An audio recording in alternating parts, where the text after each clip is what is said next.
All right.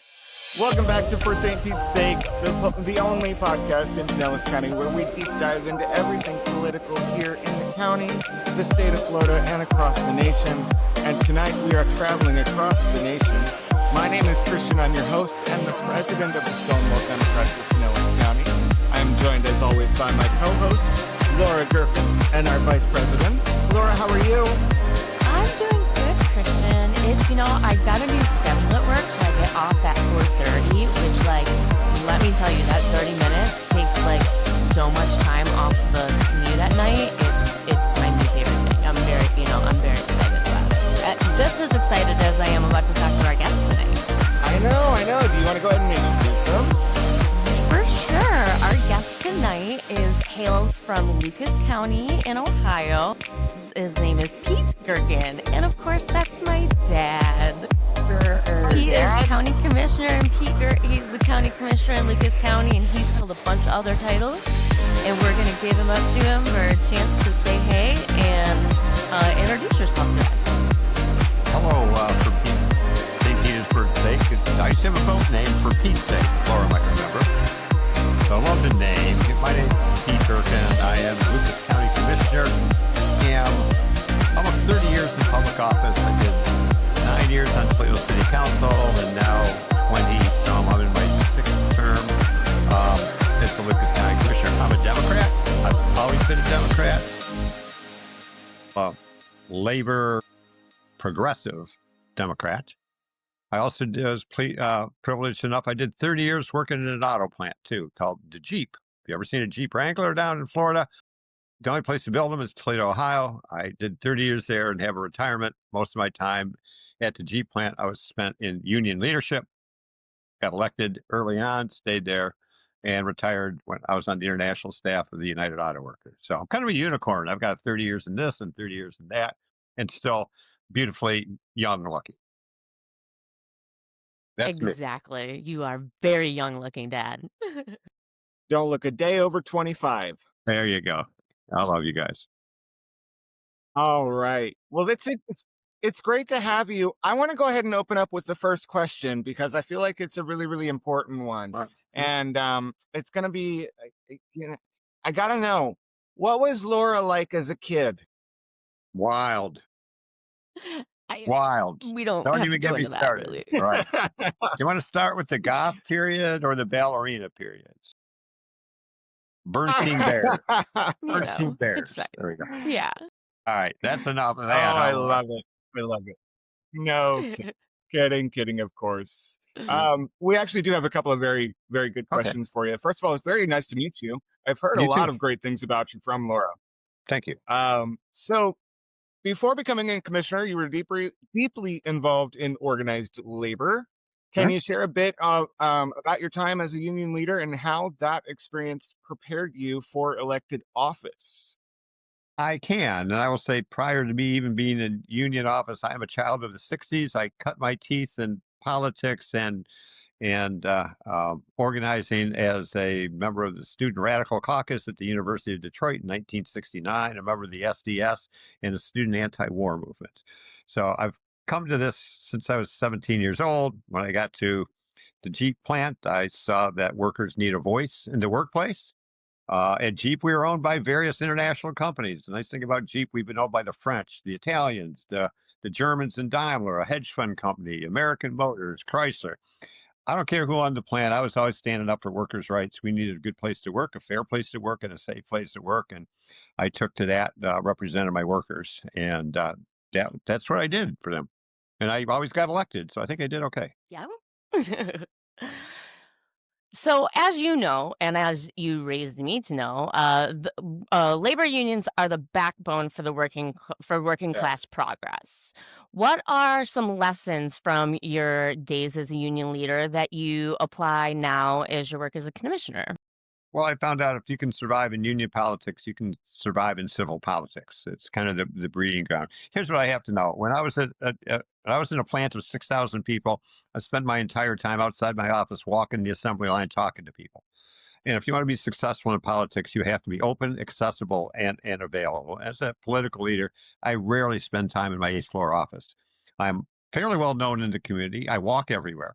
I'm comfortable, luckily, because of what I've learned in the labor movement and being in a factory. You got to remember, being in a factory is like being in the United Nations. My plant has Palestinians, had blacks, had Mexicans, had Chinese, had Puerto Ricans. We all shared culture, we all shared food, we all shared birthdays. So what I learned is that you apply that to a diverse society that we have in Lucas County, and I had that ability to be amongst people comfortably. Um, they're not powerful, but amongst people whose voices need representation. I think that's the best thing I learned. For Just sure. get out of your Absolutely. office and be comfortable with the people that elected you to do a job. Absolutely. That is definitely most important. And we don't see a lot of that nowadays. We see a lot of people just working from their offices or staying in Mhm. the capitals and, working from behind a computer screen. We don't see a lot of face to face connection. And, we see Republicans across the country running Yeah, away from the town town hall. halls because they just don't want to they don't want to be involved in any of it. So I'm glad to hear that you're one out there and every day talking to people. That's really, I really do. And awesome. you can't be Um, afraid. You can't be afraid of the people that elect you. Ridiculous. exactly. Exactly. You would think people would know that, but here we are. You've served Lucas County for many years. What first inspired you to step into public service? And what keeps you motivated today? Well, I think I saw an opportunity to get on city council when there was an opening, and I was a labor guy. We had never had a labor leader on the Toledo City Council, and labor's a prominent voice in Lucas County. My plant was the biggest employer, and I said, I think we ought to have a voice directly on the floor of government, directly on the legislative side. So I spent 9 years doing that. After that, there was an opening at the broader level, the county commissioners level. Lucas County is a county of about 550,000 people. We're not big, we're not small, we're just right. So I took what I learned in that, and I like to do a lot of policy now. County commissioners can just do nothing but vote on budgets and hire the sheriff, give the sheriff a budget. I've always expanded that, and I think my record with public policy initiatives is one that I can be proud of. I mean, we were the first ones to give uh, gay rights people with significant partners rights to insurance, rights to health insurance and life insurance as a county employer. We recognized that we had to have a safe workplace for public workers. We were the first county in Ohio to ban the box on applications. We quit asking people if they were felons just to apply for a job that maybe had nothing to do with the job they wanted to do. As a first county and had our county sheriff, we were the first ones I demand that they have body cameras on at all times. That's accountability on both sides. Um, Obviously, we've been supportive of the gay rights movement. When there was after Obergefell happened, we had a local judge here who I'd served on Toledo City Council with, actually, African American guy who refused to marry same-sex people. I led the protest outside his chambers, and he was a former colleague, but he was wrong. Um, so I think I'm in a spot now. I still remain in a spot where I use my office as a platform for advocacy too. I'm about to do that again on this Friday. So we have a meeting, and I'm going to support the Palestinian Gaza cause at a meeting. What meeting? I'm doing advocacy as well as public policy, as well as paying the bills and getting budget. Absolutely. You've always been a multi-talented person, so I love it, to explain it to everybody how you see all those things out. And so, as you talked about, the county, Lucas County, is a really diverse place, and has a vibrant and strong LGBTQIA Does community. And I know you just talked about some of the things that you've done for the community over the years.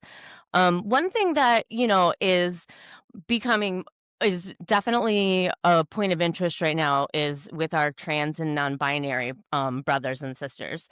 So how do you think the county has been doing in leading in protections and healthcare access and community visibility for the trans and non-binary community? Well, we're very active. We maintain our policies of who gets covered, who gets safe, and who gets insured. We're not going to be backed off by any Washington or Columbus bullies on that. We have a safe. We try to have a safe space for trans and gay people here. I do a lot of work in our downtown. I've helped develop a vibrant downtown that starts from the trans and LGBTQ bars on the uptown district into downtown. We make sure that business owners and folks know that people have to be safe on the streets. Also, I'm also the chair of the Lucas County Homelessness Board, and we're very active in juvenile and trans folks homelessness activities. Started a targeted program to get youth off the streets into safe spaces, even if it's for a shower and something to eat and a place to stay that night and get their laundry done. We help fund the first runaway shelter here to the tune of the last 3 or 4 years over $1 million. So we stay very active in understanding not just the safety and security of people that are already established in the LGBT community, but our focus now is the trans and youth that have been displaced. The homelessness board chair, we target that as a place to do outreach, get people to a spot where they can just be themselves for a day or two, and then try to connect them. That's amazing. It's just, it's putting humanity back into the process and treating someone remembering that they're human first and going through a Yeah, crisis. So I love to hear that about about my hometown. yeah. Well, I think we're Absolutely. I love leaders on it that, but because we we're see a under lot of attack. places that Go ahead. Come, Kirsten. Yeah. Yeah, you're the same Ohio, is a very red state, just like Florida's a very red state. Lucas County and Toledo are a nice blue bubble, just like St. Pete is a nice little blue bubble. So tell us how that has been working for you with Well, the we have a Republican state-led government. we have a pretty well led local Democratic Party. A young woman who is almost a daughter to us, Scott we're Beckwith. We elected a not even a 40-year-old woman um, party chair last year, and she's doing a great job. We put in. Yay, I'm the Sky! oldest. Yay, Sky! I'm the oldest one on the executive team because they need me for muscle and fundraising and guidance. That the rest of it is diverse and young people to do it. So I think we just stay focused. We have a state rep from our community, a young African American man who's really a troglodyte and is being used by the Republican Party, anti-gay, anti-trans, anti-public schools. When they need a whistleblower, when they need a dog whistleblower, this is a first-time guy. They go to him. He's trying to make his name. His name's Josh Williams. I hate to say it. So he's public enemy number one here. Um, my stepbrother, or my wife's brother, Mark, is the longest running drag queen in Lucas County. He's been doing drag since the 70s. Um, this guy's trying to put him out of work, making him a criminal. It's insane. So we are a blue community, but we have a crazy guy that we're going to take out. That's a struggle. I mean, Ohio, And you've Florida, got our some of this politics are state, just as bad. yeah. Right. Yeah. So Yeah. And you have the we're gonna protect ourselves. redistricting push going on there too, right? We do. We are in a redistricting session. They went into session. I think they're going to go in Monday. Just like some places, Trump won Ohio by 55-45, won by 10 points. So the split out of our 15 congressional seats would be about maybe 11, 12, no, it's 8, 7, 9, 9, 7-ish. Yeah, moderate. They want to redraw the state. So the 15 seats, it's 12-3. That the math doesn't work on that. If Trump won by 5 points, they're trying to do maps, it will give them 12 of the 15 seats um, statewide. So we're up against it here too. yeah. Yeah. Yeah, it's definitely a hard fight when you have a majority red state in the legislature, and that's exactly what we have here in Florida. You do. It's awful. Not only a majority, we have a super majority So do we. of Republicans in legislature, and it's hard. It's hard. Same. Um, so beyond statements of support, what concrete policies have you pushed that directly improve the lives of LGBTQIA plus people in Lucas County? Well, I think our policy is what we lead on. As a county commissioner, I don't have legislative authority. I had that at city council. I could pass laws for the city. As a county commissioner, we're kind of an arm of the state. So our policies is to protect people on that level. But I think policy, if you have good policy, it becomes practice then in your community. I don't have as much enforcement. I love being a legislator because you had that arm of enforcement. But I think when we go to our social service agencies, when we go to our homelessness boards, when we go to our job and family services, and we put in policies that are inclusive, that serve people without reservation and inclusivity. That's really, I can make up for the fact I don't have legislative powers. But when you go to our Department of Job and Family Services, you know that you're not going to be discriminated against when it comes to our employee practices. You know you're going to have a safe, practical place to work with good benefits. So what, what your, no matter what your disposition is. So I think the very fact that we can make policies into practice in our community at that level serves almost as well as having raw legislative authority. Well, you passed some stuff when you were on Toledo City Council for same-sex protections. We did. Was that part of your work on when you were on Yeah. city council? We're the first city to know how to do domestic partner relationships protections. To recognize people's status as equal in the community. That was early 2000s even. So we were kind of ahead of the game on other things. I mean, on a broader community, not just the LGBT, but we were the first city to pass what's called a living wage ordinance. That if you're going to take city money, you can take our money, but our rule says you can't pay people shit wages and use taxpayers' money to profit. So battled the Chamber of Commerce for 2 years, and that got it passed. Um, so we did things also like before Obamacare, we passed something called CareNet, which is a social safety net for people that without health care in the margins. And that's been around. I'm with Dr. John Ross today, who was the author of that. Who would think 25 years later we have to go back to having a CareNet policy to give people basic coverage of health net that we have to fund locally to do, but we do. It's backwards. Extremely. Yeah, so, one another thing that I love about Toledo and Lucas County is Lucas County's embrace of immigration and diversity. So tell us a little bit about how the work that Lucas County does integrating immigrants, welcoming them into our community, getting them set up. How does that all work? Yeah. Pre-Trump, we, myself and one of my executive assistants, put together something called Welcome Toledo Lucas County, and this is pre-Trump's first term. We're a nation. We're a city of immigrants. We are built on immigration. As I said, my days in the factory, you had everybody. It was United Nations, and we celebrate that diversity. Pre-Trump, we have a large population of Lebanese, Palestinian, Egyptians, and Syrians here. They've come here since the 30s, 40s, and 50s. So when there's refugee resettlement going on, they would suggest people come to Toledo because there's an ethnic community that they could to factor in. We set up Welcome TLC basically to meet them at the airport, get them here from Detroit, get them to housing in a community, get peer supports through them, make sure their first 90 days were supported with stability, and try to be welcoming them rather than I'm a stranger in a strange land. No, you're not a stranger in a strange land. You're in Lucas County. We're going to embrace you. Obviously, that all changed with Trump won immediately, and we've been battling uphill since that.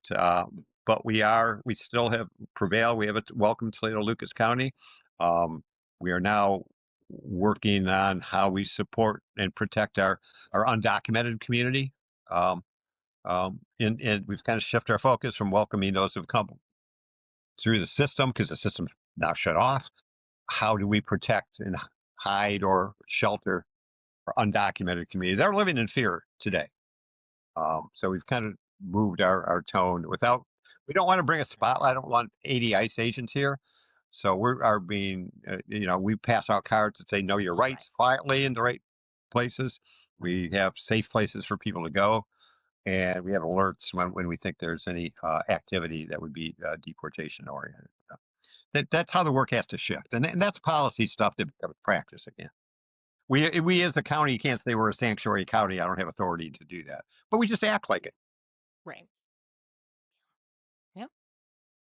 That's awesome. That's really, really good to hear that you guys are able to create those safe places for especially migrant communities right now and undocumented individuals, because it's not a crime to be undocumented. So Not a Laura will crime to be tell you, undocumented, just so everybody knows it's not a crime. it is. It is not. And I am the vice chairman of a regional jail. Counties and part of our county is with 4 other rural counties. We own a regional jail. It made sense to do it. ICE reached out. They are using, to my disgust, our regional jail as a detention facility. I voted against that. My sheriff voted against that. There were too many votes to do it. It's insane. I just got a document today. They can send me. We have 73 people there. Some have been there from March. The ICE refuses to tell me even what they are charged with. They're hiding under some obscure federal regulation that I believe is untrue. I get a report of the names and who they are. And just last week, I finally got the countries of origin where these people are come from. Predominantly Mexico, Guatemala, but there's people from China, Russia, Yeah. South Sudan are being swept up in this, and they won't tell us the charges. Here's what I know: we classify people in our jail by behavior.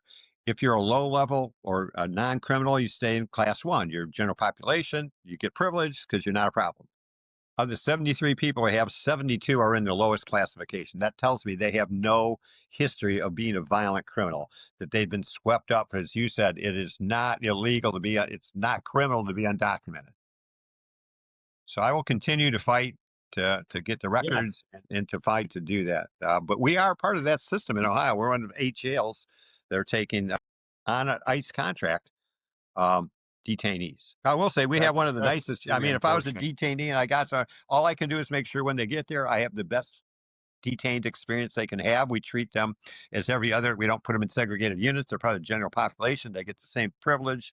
So if I, while they're there, I'm going to make sure it is the safest, most secure, and open place to do it. And I take a community group with me once a month to do inspections. It's not Alligator Alcatraz. They have to let me in. I'm a board member. No. That's amazing. Good, good, good. Um, So yeah, you kind of went over what your guys' stance is on that. So that's amazing that you guys are sticking up for, like I said, undocumented people and making sure that they feel safe even if they are in taken into jail into custody. So that thank you for that. Thank you.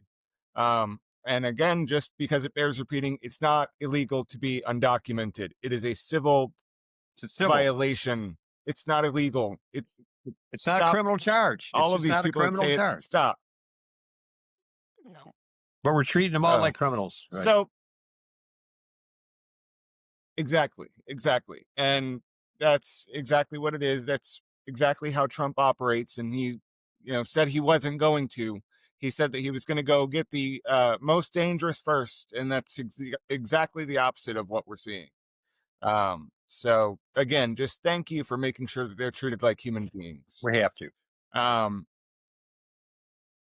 looking forward, what advice would you give to younger generations, whether activists, union members, future public servants, whoever who want to step into leadership roles right now? You have to get involved in a physical way. The revolution will not be won on Facebook, Instagram, any of that. I need what I want and beg for people of of that generation like I did to show up, be in the streets, be loud, be respectful at first, but show up. I know what elected officials don't like to see people in the audience looking at them. I get lots of, you know, comments on Facebook. I don't care about any of that. I don't know where they come from. They could be a bot. But I'll tell you what, if you wanted to be in public service, it's a worthy occupation. It really is. It has a lot of rewards. You have to have a bit of a thick skin. Um, you have to be confident in your beliefs. And people got to start showing up in presence, physical presence, to be seen, to be heard, and to be taken seriously. Absolutely. We have to start going to city council meetings and county We do. commission meetings and school board meetings and that's where we need to be present. That's where our voices need to be heard, especially younger generations, especially students nowadays. Mhm. Just to share a story about students getting out. With my graduation year, they moved our graduation ceremony from our school, from the football field to our school, to a local church, and it was awful. We all hated it, and we had the entire class at the uh, school board meeting that month, and we were all against it. We all hated it, and it was just that power.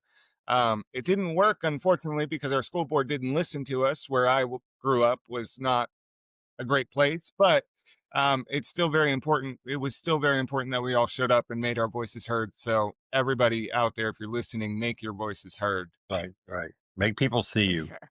And we actually here we've got Yeah, exactly. And we'll have some information here, I think, coming up on the podcast in the next few weeks about opportunities that you can get involved here locally. We've got a friend that's actually been on the pod, Nathan Broomer. He is an activist in the community, and he's working really hard on getting canvassing and phone bank opportunities together. So we're going to have more information for that for y'all coming up. So stay And tuned on that. if people are going to step forward, get them elected. Get people elected. Use your Yeah, group Absolutely. collectively, collective power. absolutely. And it takes work and it's hard, but once you get somebody elected, you have power. For sure. That's exactly true. Absolutely. So Okay, so I think we can go into our last section here. Our favorite little. Oh wait, sorry. Did you have one more, Christian?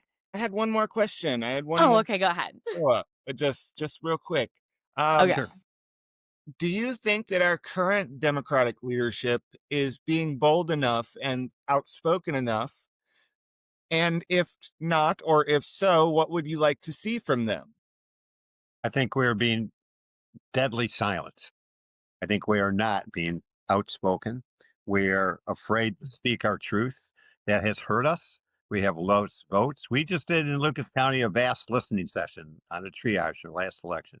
We're still a Democratic county. I get elected, the Democrats get elected, but the margins are slipping. And if we don't start listening and talking to people that might disagree with us a little bit and ignore them, shame on us. But we need to be more vocal. We need to say what's wrong. We need to name it and not say I'm just against Trump. We need to say what we're for. And we haven't done that well yet. I still have hope that we can do it. But we got to get up off the mat, start fighting back. Don't right. Stand up, fight back. And I'm seeing And a fight lack of back. some leadership Absolutely. I in the love it. Democratic Party, sadly. Yeah, Unfortunately, we're true. seeing that across the board on multiple different levels, I think. Yeah. On multiple different levels. I think we're seeing a failure from the Democratic leadership on the state, national, sometimes even the local level. And it's on all of us. So I'm calling on all leaders locally here in Pinellas, over there in Lucas County. We need to step up.